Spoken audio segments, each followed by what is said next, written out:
I want you to think about the last big purchase you made. The car, the kitchen renovation. Maybe it was a vacation you couldn't really afford, but you went anyway. Now, I want you to ask yourself one honest question. Would you have bought it if your neighbor hadn't done it first? Because here's a number I want you to figure out by the end of this video. How much money in real dollars has trying to look wealthy actually cost you? For most Americans, earning between $60,000 and $150,000 a year, that number isn't $5,000. It isn't $10,000. It's six figures, and it's sitting in someone else's bank account right now. And today we're going to talk about the most expensive habit in America that nobody calls a habit. It doesn't involve gambling. It doesn't involve drugs. It doesn't even feel like a problem because everyone around you is doing the exact same thing.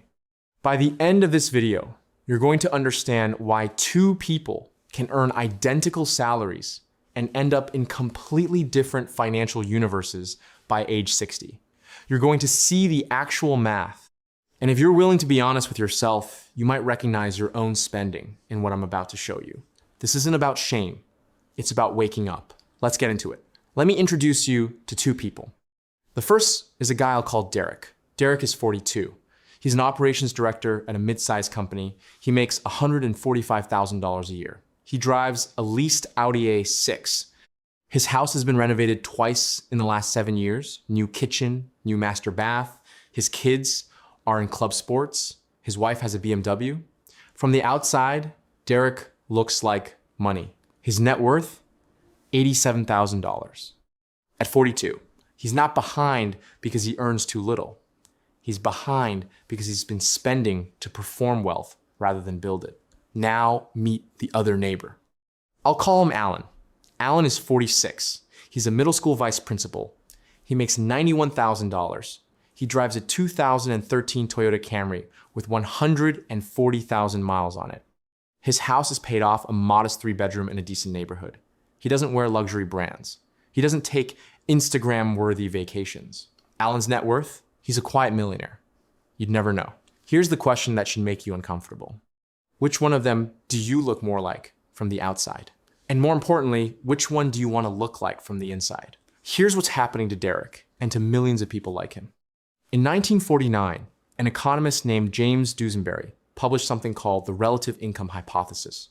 His finding was simple and devastating. People don't spend based on what they earn. They spend based on what the people around them earn. Your spending isn't about your income. It's about your reference group, your neighbor, your coworker, your brother-in-law with the boat. Dusenberry called it the demonstration effect. When someone in your social circle acquires something, a car, a kitchen, a vacation, it literally changes your perception of what's normal. And once something feels normal, not having it starts to feel like falling behind. This isn't weakness. This isn't stupidity. This is human neuroscience. Our brains evolved in small tribes where social standing meant survival. The anxiety you feel when a neighbor parks a new car in their driveway, that's 200,000 years of evolutionary wiring, hijacked by car companies and Instagram. But understanding the trap is only half the battle. We need to see what it actually costs. Now, I want to show you something, and I want you to watch this number because I'm going to build it slowly. By the time I'm done, I think you're going to feel it. Let's start with the car. The average American luxury car lease in 2024 runs about $750 a month. But let's be conservative. Let's say Derek is paying $520 a month because he got a good deal. That's $6,240 a year. But the car isn't the whole cost. There's the insurance premium on a luxury vehicle, about $280 more per year than a comparable economy car. The cost of parking it where it looks appropriate, the nicer restaurants you go to when you're the guy with the Audi, the clothes you need to match the story you're telling. This is what behavioral economists call lifestyle creep anchoring.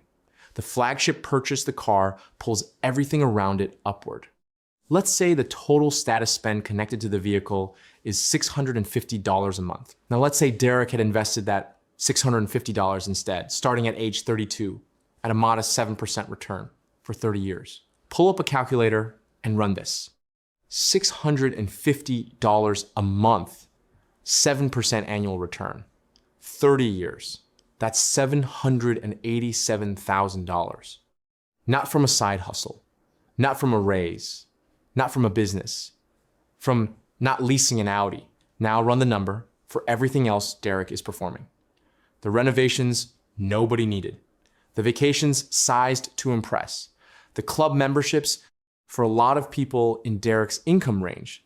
The total status spend is $1,500 to $2,000 a month. 30 years at $1,800 a month, 7% return, $2.2 million. That is the price of looking wealthy instead of becoming wealthy. Before you close this video, I want to address something. Because the moment I say stop spending on nice things, some part of your brain is going to push back. I work hard. I deserve to enjoy my money. Life is short. You can't take it with you. You're not wrong.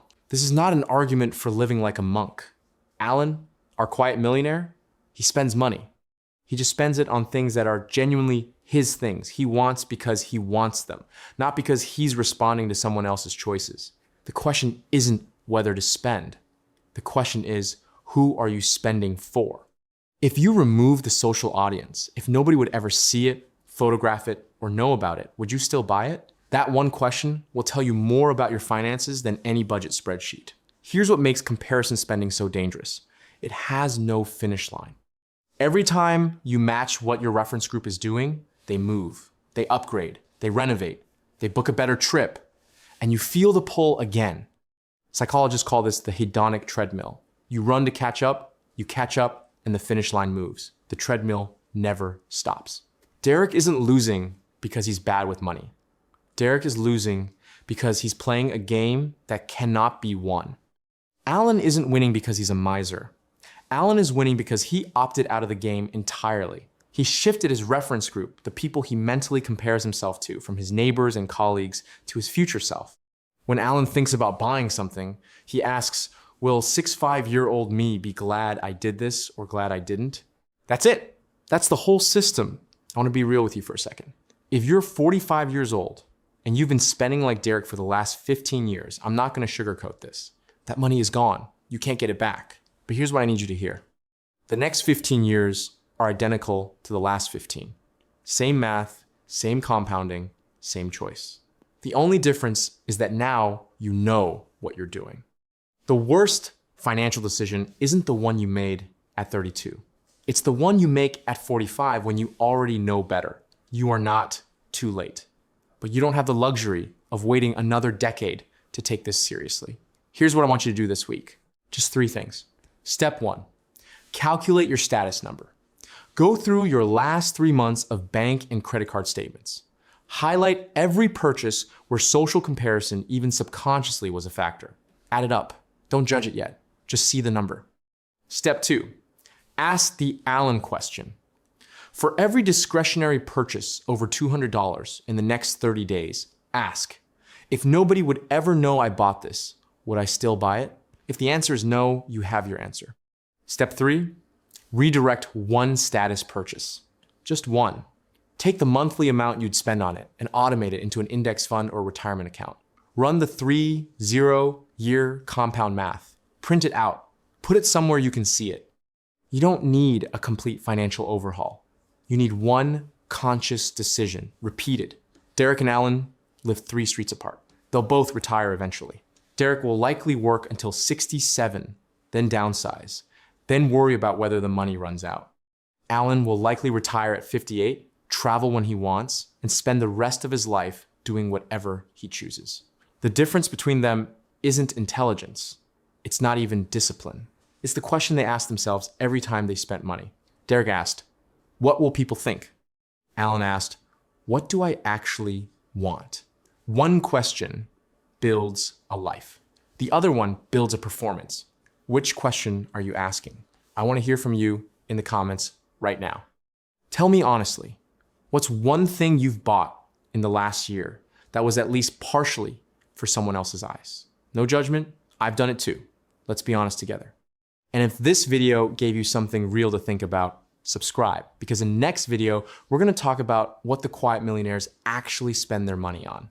The 3 categories where they spend freely, without guilt, and why it actually builds more wealth. You don't want to miss that one. Link in the description to the compound interest calculator I used in this video. Run your own numbers. Then come back and tell me what you found. See you in next video.